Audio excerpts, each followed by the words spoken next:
ஜனவரி மாதம் 11ஆம் தேதி ஞாயிற்றுக்கிழமை ஆண்டவரின் திருமுழுக்கு விழா. அன்புக்குரியவர்களே, ஆலயத்திற்கு வருவதை பொறுத்த அளவில் கிறிஸ்தவர்களை நாம் 4 வகைகளாக பிரிக்கலாம். சில கிறிஸ்தவர்கள் ஆலயத்தை தேடுகின்றனர், வேறு சில கிறிஸ்தவர்கள் ஆலயத்திற்கு வருகின்றனர், இன்னும் சில கிறிஸ்தவர்கள் ஆலயத்திற்கு இழுத்து வரப்படுகின்றனர், மேலும் சில கிறிஸ்தவர்கள் ஆலயத்திற்கு தூக்கி வரப்படுகின்றனர். ஒவ்வொரு குழுவாக சிந்திக்கலாம். முதலாவதாக, ஆழமான ஆன்மீக ஆர்வத்தின் காரணமாக ஆலயத்தை நாள்தோறும் தேடுகின்ற கிறிஸ்தவர்கள் ஒரு சிலர் உண்டு. திருப்பலியில் பங்கெடுக்க வேண்டும் என்ற ஆர்வமும் தனக்கும் இறைவனுக்கும் உள்ள உறவை ஆழப்படுத்தி கொள்ள வேண்டும் என்ற தேடலும் இவர்களிடம் உண்டு. இவர்கள் முதல் வகை கிறிஸ்தவர்கள்.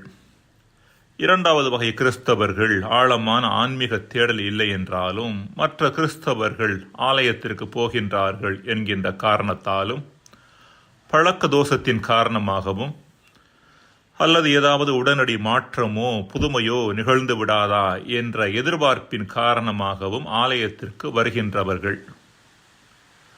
மூன்றாவது வகை கிறிஸ்தவர்களோ ஆலயத்திற்கு வர வேண்டும் என்ற ஆர்வம் இல்லாதவர்களாக இருக்கின்றார்கள். எனினும் கூட வாழுகின்ற நபர்களது கட்டாயத்தின் பொருட்டு ஆலயத்திற்கு இழுத்து கொண்டு வரப்படுகின்றார்கள். சிறுவர்கள் பெற்றோர்களாலும், சில கணவன்மார்கள் தங்களது மனைவியர்களாலும் ஞாயிறு தோறும் ஆலயத்திற்கு இழுத்து கொண்டு வரப்படுகிறார்கள். இன்னும் சில கிறிஸ்தவர்கள் இருக்கின்றார்கள், பிறந்த பின்பு திருமுழுக்குக்காக பெற்றோரால் ஆலயத்திற்கு தூக்கி வரப்படுகின்றனர். அடுத்து இறந்த பின்பு மற்றவர்களால் தூக்கி வரப்படுகின்றனர். இடைப்பட்ட வாழ்வில் அவர்களது பெயரை தவிர கிறிஸ்தவர்கள் என்பதற்கான வேறு அடையாளம் எதுவும் அவர்களது வாழ்வில் இராது.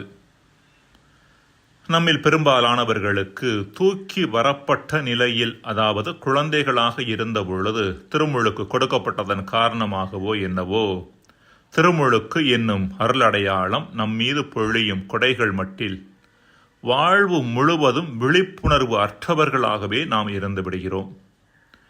திருமுழுக்கு எத்தகைய கொடைகளை நம்மீது பொழிகிறது என்று சிந்திப்பதற்கான அழைப்பை கொடுக்கின்ற நாளே இன்றைய நாள், இயேசுவின் திருமுழுக்கு விழா. திருமுழுக்கு வழங்கக்கூடிய 2 கொடைகளை வாசகங்களுக்கு பின்பு வருகின்ற சிந்தனையில் நாம் சிந்திக்கலாம். முதல் வாசகம் இறைவாக்கினர் எசேயா புத்தகத்திலிருந்து வாசகம். அதிகாரம் 42, இறைவசனங்கள் 1 முதல் 4 மற்றும் 6 முதல் 7 முடிய. ஆண்டவர் கூறுவது: இதோ என் ஊழியர், அவருக்கு நான் ஆதரவு அளிக்கிறேன். நான் தேர்ந்து கொண்டவர் அவர், அவரால் என் நெஞ்சம் பூரிப்படைகின்றது. அவருள் என் ஆவி தங்கும்படி செய்தேன். அவர் மக்களினங்களுக்கு நீதி வழங்குவார். அவர் கூக்குரலிட மாட்டார், தம் குரலை உயர்த்த மாட்டார், தம் குரலொலியை தெருவில் எழுப்பவும் மாட்டார். நெறிந்த நாணலை முறியார், மங்கி எரியும் திரியை அணையார். உண்மையாகவே நீதியை நிலைநாட்டுவார். உலகில் நீதியை நிலைநாட்டும் வரை அவர் சோர்வடையார், மனம் தளரமாட்டார். அவரது நீதி நெறிக்காக தீவு நாட்டினர் காத்திருப்பர். ஆண்டவராகிய நான் நீதியை நிலைநாட்டுமாறு உம்மை அழைத்தேன். உம் கையை பற்றி பிடித்து உம்மை பாதுகாப்பேன். மக்களுக்கு உடன்படிக்கையாகவும் பிற இனத்தாருக்கு ஒளியாகவும் நீர் இருக்குமாறு செய்வேன். பார்வை இழந்தோரின் கண்களை திறக்கவும், கைதிகளின் தலைகளை அறுக்கவும், இருளில் இருப்போரை சிறையினின்று மீட்கவும் உம்மை அழைத்தேன். ஆண்டவரின் அருள்வாக்கு. இறைவா, உமக்கு நன்றி.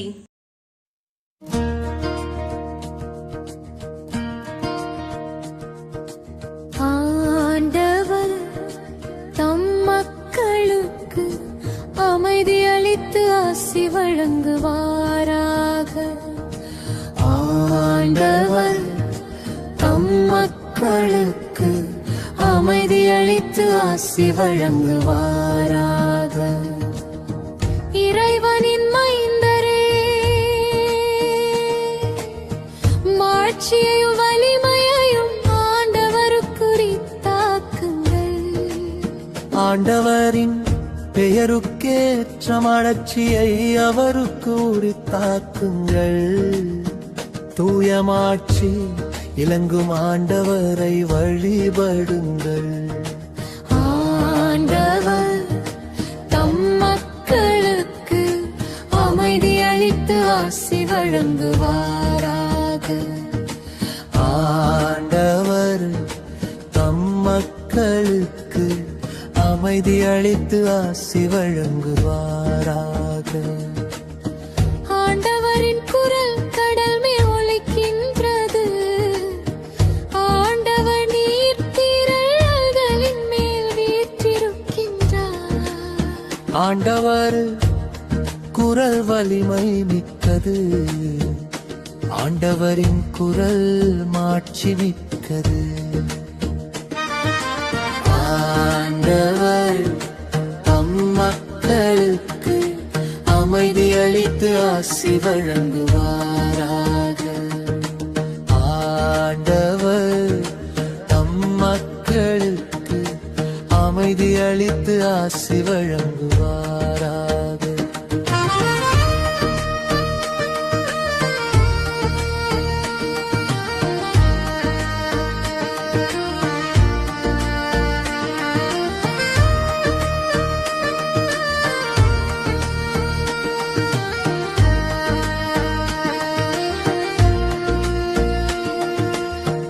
ஆண்டவரின் குரல் காடுகளை வெறுமையாக்குகின்றது. அவரது கோவிலில் உள்ள அனைவரும் இறைவனுக்கு மாட்சி என்று ஆர்ப்பரிக்கின்றனர். ஆண்டவர் வெள்ளப்பெருக்கின் மீது வீற்றிருக்கின்றார். ஆண்டவரன் என்றென்றும் அரசராக வீற்றிருக்கின்றார். ஆண்டவர் நம் மக்களுக்கு அமைதி அளித்து ஆசி வழங்குவாராக. ஆண்டவர் தம் மக்களுக்கு அமைதி அளித்து ஆசி வழங்குவாராக. இரண்டாம் வாசகம். திருத்தூதர் பணிகள் நூலில் இருந்து வாசகம். அதிகாரம் 10, இறை வார்த்தைகள் 34 38 முடிய. கொர்நேலியு மற்றும் அவரது வீட்டாரை நோக்கி பேதுரு கூறியது: கடவுள் ஆள் பார்த்து செயல்படுவதில்லை என்பதை நான் உண்மையாகவே உணர்கிறேன். எல்லா இனத்தவரிலும் அவருக்கு அஞ்சி நடந்து நேர்மையாக செயல்படுபவரே அவருக்கு ஏற்புடையவர். இயேசு கிறிஸ்து வாயிலாக அமைதி உண்டு என்னும் நற்செய்தியை அவர் இஸ்ரேல் மக்களுக்கு அனுப்பினார். அவரே அனைவருக்கும் ஆண்டவர். திருமுழுக்கு பெறுங்கள் என்று யோவான் பறைசாற்றிய பின்பு கலிலேயா முதல் யூதேயா முழுவதிலும் நடந்தது உங்களுக்கு தெரியும். கடவுள் நாசரேத்து இயேசுவின் மேல் தூய ஆவியாரின் வல்லமையை பொழிந்தருளினார். கடவுள் அவரோடு இருந்ததால் அலகையின் கொடுமைக்கு உட்பட்டிருந்த அனைவரையும் அவர் விடுவித்து எங்கும் நன்மை செய்து கொண்டே சென்றார். ஆண்டவரின் அருள்வாக்கு. இறைவா உமக்கு நன்றி. நற்செய்தி வாசகம். திருமுழுக்கு பெற்ற இயேசு கடவுளின் ஆவி தம்மீது இறங்கி வருவதை கண்டார்.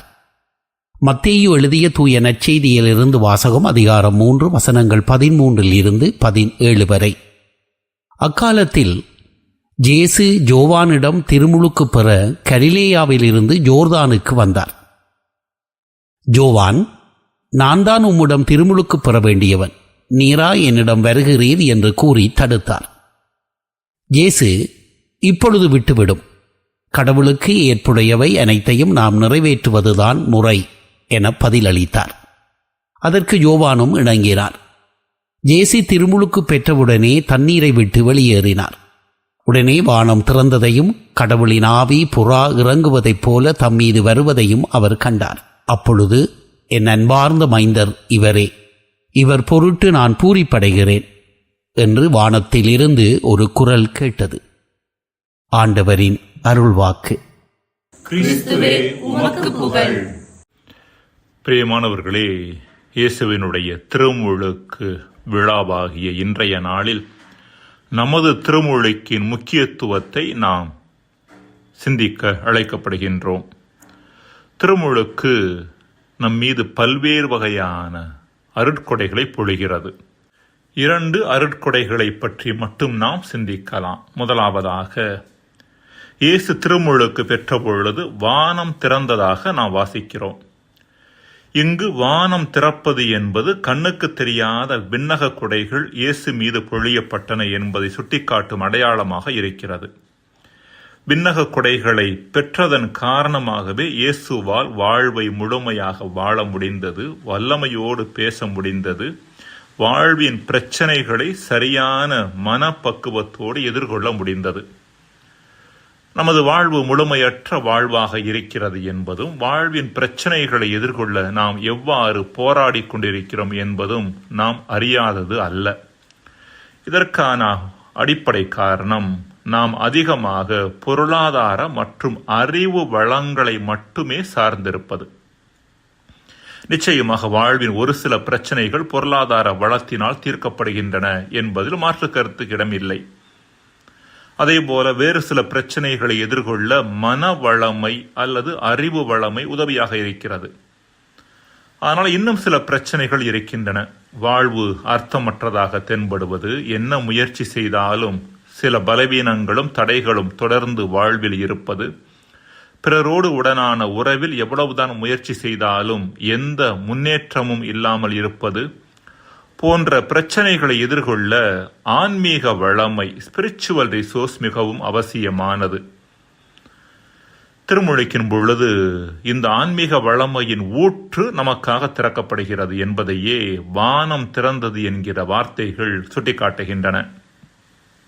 புனித அபிலா தெரசா சிறுவயது முதல் பற்று என்ற பலவீனத்தில் மூழ்கி கிடந்தார். துறவற மடத்தில் சேர்ந்தது முதல் அடிக்கடி நோய்வாய்ப்பட்டார். நோயாளியாகவும் பலவீனம் உள்ளவராகவும் இருந்த அவர்தான் பிற்காலத்தில் தேக்க நிலையில் சிக்கி தனது உயரிய நோக்கத்தை இழந்த நிலையில் இருந்த கார்மேல் துறவற சபையை முழுமையாக புதுப்பித்து அதற்கு புத்துயிர் அளித்தார். இதற்கான காரணம், இறைவனுக்கும் தனக்கும் இடையேயான உறவை ஆழமாக்கி அவரது அருட்கொடைகளை தனதாக்கி வாழ்வை உயர்வாக்கி கொண்டதே. இத்தகைய அருட்கொடைகளை தான் பெற்றுக்கொண்டது மட்டுமல்லாமல் மற்றவர்களும் பெற்றுக்கொள்ள வேண்டும் என்ற உயரிய நோக்கத்தோடு ஆன்மீக வழிமுறைகளை அவர் நமக்கு விட்டு சென்றுள்ளார்.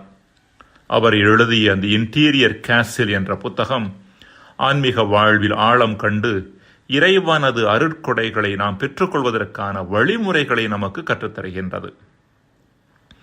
அன்பிற்குரியவர்களே, திருமுழுக்கு அருளடையாளர் நமக்கு வழங்குகின்ற 2வது அருட்கொடை கடவுளின் மகனாக நாம் மாற்றப் பெறுகின்ற அருட்கொடை. இயேசு திருமுழுக்கு பெற்ற பொழுது, என் அன்பார்ந்த மைந்தறியவரே என்று கடவுள் சொல்வதாக நாம் வாசிக்கிறோம். திருமுழுக்கின் வழியாக நாம் கடவுளையே நமது தந்தையாக பெற்றுக்கொள்கிறோம் என்ற உண்மை இங்கு சுட்டிக்காட்டப்படுகிறது. வின்சென்ட் ஃபெரர் என்ற புனிதர் திருமுழுக்கு அருளடையாளத்தின் வழியாக திரு அவை என்னும் கருவறையில் ஆதாமின் குழந்தை கடவுளின் குழந்தையாக உருமாற்றம் அடைகிறது என்கிறார். அதேபோல 2ஆம் உலகப்போர் சமயத்தில் சித்திரவதை முகாமில் இன்னொரு நபருக்காக இரக்கம் முன்வந்து இரத்த திருமுழுக்கு பெற்ற மேக்சிமிலியன் கோல்பே என்னும் புனிதர் திருமுழுக்கு அருளடையாளத்தின் போது நம் மீது பொழியப்படும் புனித நீர் நமது ஆன்மாவை புதுப்பித்து நம்மை கடவுளின் குழந்தையாக மாற்றுகின்றது என்கின்றார். அன்புக்குரியவர்களே, அருட்பணியாளர் திருமுழுக்கு அருளடையாள கொண்டாட்ட நிகழ்வின் தொடக்கத்தில் கூறுகின்ற கீழ்கண்ட வார்த்தைகள் திருமுழுக்கு நம் வாழ்வில் எத்தகைய கொடைகளை வழங்குகிறது என்பதை இரத்தின சுருக்கமாக வெளிப்படுத்துகின்றன. திருமுழுக்கு திருவாழ்விற்கும் இறையரசிற்கும் நுழைவாயில். இறையருள் வரும் வாய்க்கால்களுக்கு எல்லாம் தொடக்கமும் முதலுமானது. மனிதராக பிறந்த அவரை இறைவனின் பிள்ளையாக அது பிறக்கச் செய்கிறது. திருமுழுக்கு மற்ற அருளடையாளங்களை பெற உரிமை அளிக்கிறது. திருமுழுக்கு பெறும் ஒருவர் திரு அவையின் உறுப்பினராகின்றார். இயேசுவோடு இணைக்கப்பட்டு அவரின் அரச குருத்துவத்தில் பங்கு பெறுகின்றார். பிறவி பாவமும் அவர் செய்த பாவமும் கழுவப்பட்டு இறையருள் அவருக்கு வழங்கப்படுகிறது. இறைவனின் பிள்ளையாக புது பிறப்பு, புது வாழ்வு, திருவாழ்வு பெறுகின்றார் என்று நாம் அங்கு கேட்கின்றோம். மன்றாடுவோமாக. இறைவா, திருமுழுக்கு என்னும் அருளடையாளம் வெறும் சடங்காச்சார செயல்பாடு அல்ல, மாறாக ஆன்மீக கொடைகளை அள்ளித்தரும் நிகழ்வு என்பதை நாங்கள் உணர எங்களுக்கு வரம் தருவீராக. ஆமென்.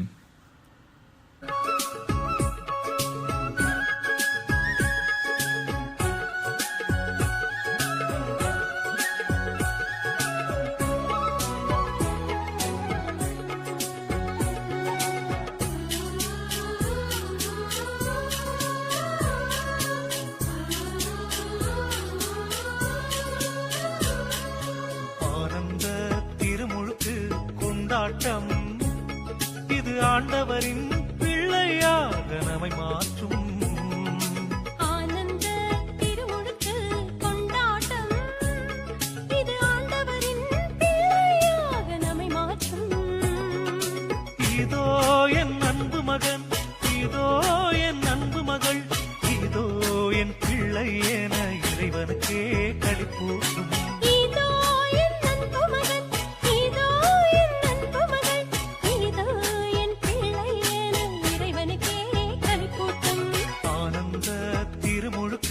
கொண்டாட்டம், இது ஆண்டவரின் பிள்ளையாக நம்மை மாற்றும்.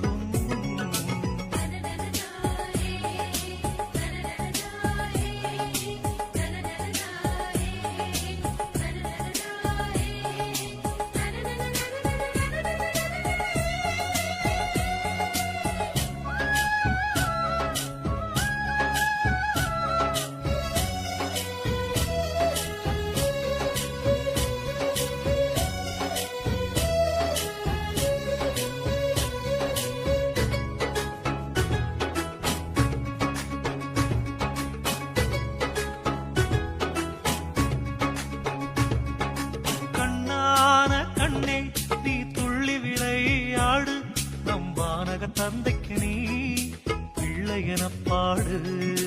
கண்ணான கண்ணே நீ துள்ளி விளையாடு, நம் வானக தந்தைக்கு நீ பிள்ளை என பாடு. அவர் பிள்ளைகள் எல்லாருக்கும் நீ சொந்தமுமாகிவிட்டாய். அவர் பிள்ளைகள் எல்லாருக்கும் நீ சொந்தமுமாகிவிட்டாய். இறையாவியில் அனைவருக்கும் நன் உறவும் ஆகிவிட்டாய். கொண்டாட்டம், இது ஆண்டவரின் பிள்ளையாக நம்மை மாற்றும்.